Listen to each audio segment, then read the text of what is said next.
இன்றைக்கி நம்ம திரைவிமர்சன நிகழ்ச்சியில் இயக்குனர் ஆர்ஜே பாலாஜி இயக்கத்தில் வெளியே வந்திருக்கிற கருப்பு படத்தை பற்றி பார்க்க போகிறோம். இந்த படத்துடைய கதையை பற்றி பார்த்தோம்னா, படத்துடைய ஆரம்பத்தில் இந்திரன்ஸு கேரளாவிலேருந்து தன்னுடைய மகளை கூப்பிட்டுக்கிட்டு சென்னைக்கு வர்றாரு.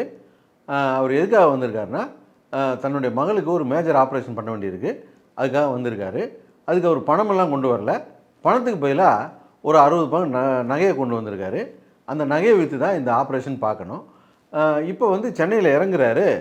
இறங்கின உடனே 2 திருட்டு பையன் அந்த நகையை அடிச்சுட்டு ஓடிடுறானுங்க. இவங்க நேராக கிளம்பி போலீஸ் ஸ்டேஷனில் போய் புகார் கொடுக்குறாங்க. போலீஸும் அந்த திருடங்களை கண்டுபிடிச்சி நகையை மீட்டு எடுத்துடுறாங்க. நகையை மீட்டு எடுத்தோடனே ஒரு கையில் கொடுக்க முடியாது இல்லையா, அதுக்கு எவ்வளோ ஃபார்மாலிட்டிஸ் இருக்குது. அது ரிட்டர்ன் ஆஃப் ப்ராப்பர்ட்டி போட்டு கோர்ட் மூலமாக தான் வாங்க முடியும்.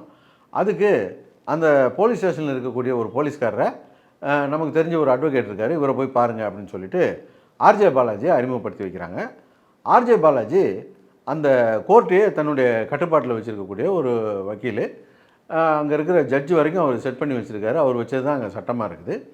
இந்த இன்ஃப்ளூயன்ஸை வச்சுக்கிட்டு அவர் வர்ற கிளைண்ட்டெல்லாம் மொட்டை அடிக்க தான் பார்க்குறாரு, ஒன்றும் வேலை செஞ்சு கொடுக்க மாட்டேங்கிறாரு. இந்த இந்திரன்ஸும் இந்த நகையை மீட்டு எடுக்கிறதுக்காக போய் 4 மாதமாக அலைஞ்சிக்கிட்டு இருக்காரே தவிர எதுவும் வேலை நடக்கலை. நிறையா காசு செலவாகி போகுது. ஒரு கட்டத்தில் தான் தெரியுது ஆர்ஜே பாலாஜி இவரை ஏமாற்றிக்கிட்டு இருக்காருன்ட்டு. இப்போது வேறு வழியே இல்லாமல் இந்த பொண்ணுக்கு ஆப்ரேஷன் உடனே பண்ணி ஆகணுன்ற சூழ்நிலையில் போயிட்டு கோர்ட் வளாகத்தில் இருக்கக்கூடிய கருப்புசாமி கிட்ட போயிட்டு இவருடைய கோரிக்கையை வைக்கிறாரு. சாமியை நீ தான் காப்பாற்றணும் அப்படின்னு சொல்லிட்டு. இப்போது கருப்புசாமி வந்து இறங்குது. கருப்புசாமி யாருன்னா சூர்யா தான் வர்றாரு. அவர் கோர்ட்டில் ஒரு வக்கீலாக வந்து ஆஜராகிறாரு. இந்த ஆர்ஜே பாலாஜிக்கு எதிராகவே இறங்குறாரு. இந்த 2 பேருக்கு மோதல் ஏற்படுது. அதுக்கப்புறம் என்னாச்சு அப்படிங்கிறது இந்த படத்துடைய கதை. இந்த படத்தில் 2 இன்ட்ரெஸ்டிங்கான விஷயத்தை கையில் எடுத்திருக்காங்க. ஒன்று, இந்த படம் ஒரு கோர்ட் ரூம் ட்ராமாவாக இருக்கிறது.